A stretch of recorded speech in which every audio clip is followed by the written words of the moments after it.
Yo, what's going down with it once again, ladies and gentlemen, bros, women, fanboys, and fangirls, and as always, otakus and Nikki Komodis out there is the one, the only, of course, Mr.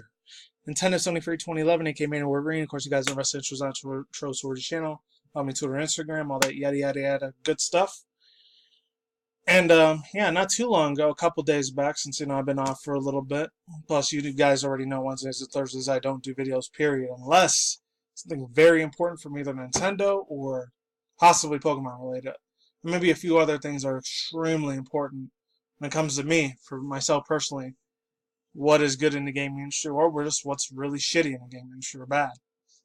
Anyways, this one, it really didn't surprise me too much because I've seen a lot of these super over popularized as shit for the past couple of years franchises, either before or after I left high school or when I was still going to college at the time, just grow and develop into these gigantic, like behemoths of franchises that you can either you can love it or you can hate it. Either way. But it looks like I got both of these from Push Square, and I was scrolling through Twitter, see if I can talk about today. And shout out to Sammy Baker and this other dude, the one from reported on this thing. I think has something to do with like Yakuza series. It's a game I've always wanted to play. Just right now, financially, I can't really get too many games until November, December. When the games get cheaper, a little bit more expensive. Because usually those are the two. You can even argue this month of October, the 2 or 3 months is when the gaming industry gets a lot more like eyeballs. A lot more eyeballs into a lot more people like hypnotized and pretty much extremely hooked onto their game like franchises at this time of the year. Plus, it's almost like Christmas is around the corner and all that shit. I could get into a whole debate of that, but I'm not going to. But I'm going to read both of these two articles pretty quickly. So shout out to Sammy Baker and Robert Ramsey from Push Square. Give him credit where credit is due. And here we go. So it says Borderlands 2 VR pulls trigger on PSVR this year. Handsome Jack never looks so handsome. That's what that dude's name was. I thought this was Handsome Jack. Whatever. It's a game I never really got to play too much. I think I only played it like once or twice ever on PC. But I'm not going to say I've really got into it. But at the same time, there was like so many other games. I think I was a lot more into like Bioshock at the time when Borderlands was famous. That's probably why I didn't get as big into Borderlands as I really wanted to, compared to the Bioshock series with like Elizabeth and all that. She was like best waifu at that time too, back in the 08. But anyways, it says you wanted more full-length games. More full-length games to make the leap to PlayStation VR, and Borderlands 2 is the next in line. Due out on the 14th of December, the aptly named Borderlands 2 VR will also bring the cel-shaded world of Pandora to Sony's headsets, and a bunch of new features to boot. This is the full game and not a spin-off experience, although it won't have any original co-op mode, so you'll be vault hunting on your own.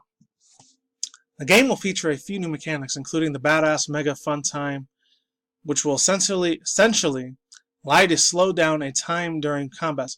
Oh, so this is like, I remember in the first Killing Floor game, because I was real big into it at the time. I still do like it. I just don't play it as much as I used to. After they ended up going on PS4 and like or PlayStation 3 at the time, or PlayStation 4, one of those two. Because it used to be just a strictly PC game, and when they made the sequel to Killing Floor, like, they brought new enemies, that was cool and everything, but kind of sucked ass, because I still, unfortunately, financially, I didn't have the money at the time. I still don't, but I still do occasionally. I'll get games here and there, but not as many. Maybe like once or twice out the month. But anyways, let's see. This is the full-length game, not spit-off. I already read that part. We assume that this has been designed with 80 motion sickness in mind. And you will, of course, have the option to teleport if you prefer that method of locomotion in virtual reality. Don't worry though, the traditional locomotion will also be on an offer. If you already got the sea legs. I don't know if that's some like European sort of like slang or British slang, but it is what it is. It says elsewhere, the game's driving mechanics. I don't know why I went further than that. I told it not to do that. Mechanics will now be playable for the first and first person. I should say first person view. I don't know why there's not view there. Anyways, let's fucking move on. Allowing you to steer with your chosen controller and aim weapons with your head. You'll also be able to use motion controls to navigate the menus if you so choose, with an inventory system that's been revised and remastered for the PSVR.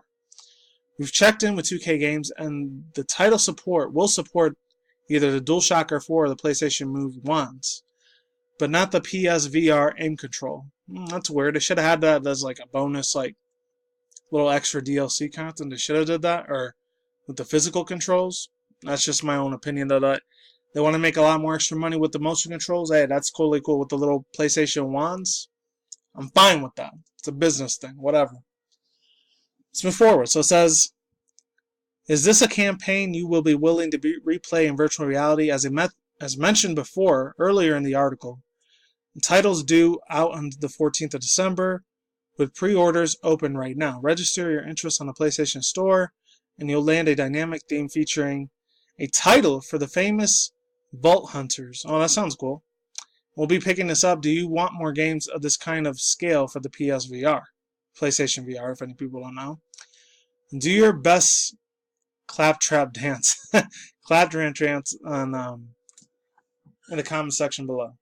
I don't know. When I was watching this trailer before I started like doing this video, I was getting a little bit of a mix between Overwatch and Fortnite sort of victory like sort of dance music that was playing in the background when I was looking at it myself.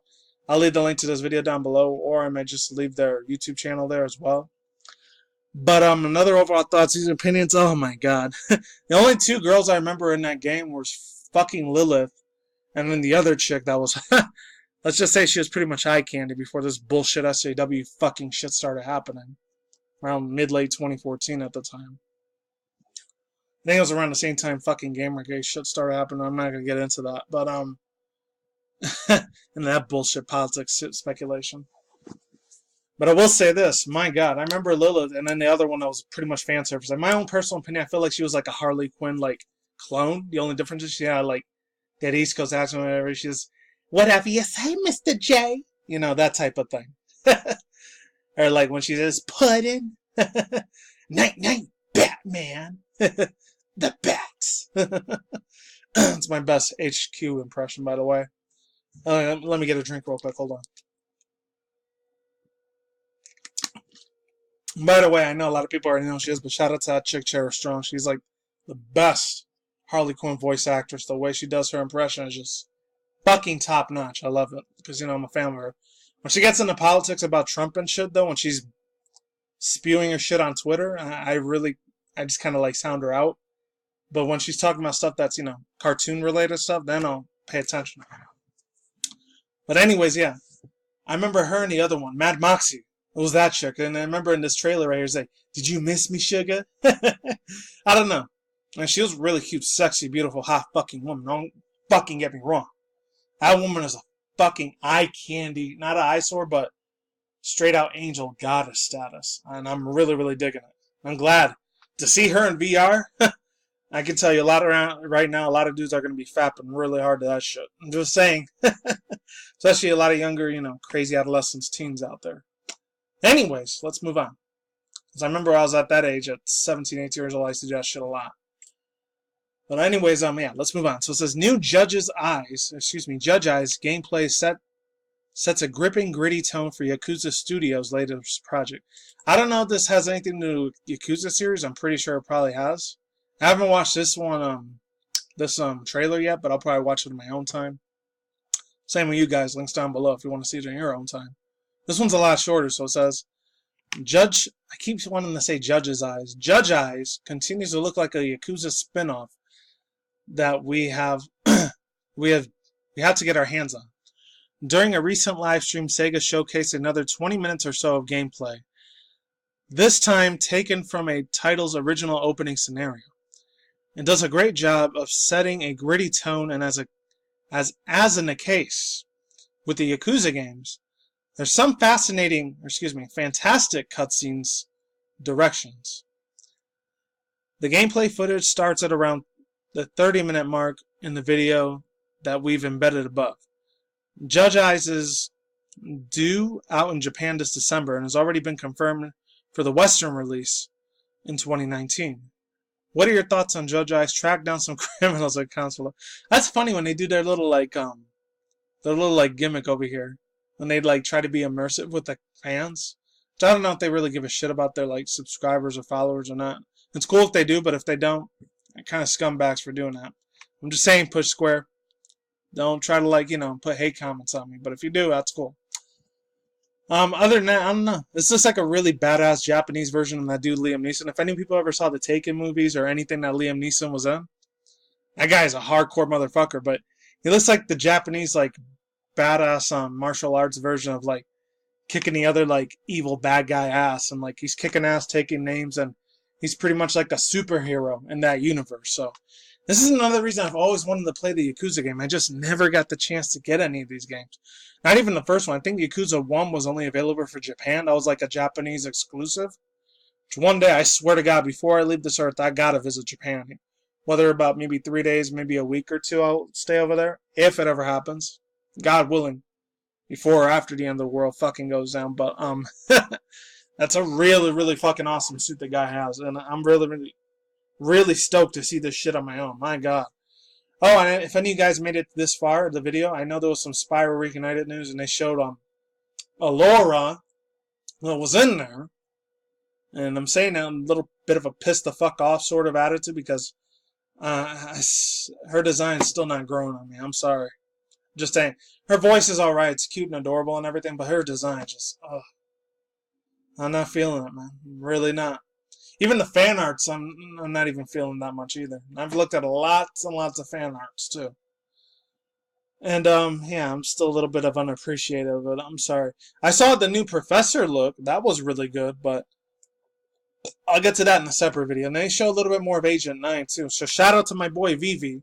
Because I know he talked to me a little bit when I was on Twitter with him the other night. Now, he was a cool guy. Shout out to him. I'll leave the link to his channel down below. If any people are into Sly Cooper or Spider Dragon or Crash Bandicoot news, or even Kingdom Hearts news, that's the man to go to. I mean, and I know there's real big names out there like HMK, the other dude Etika, and other people that like covering Kingdom Hearts news out there.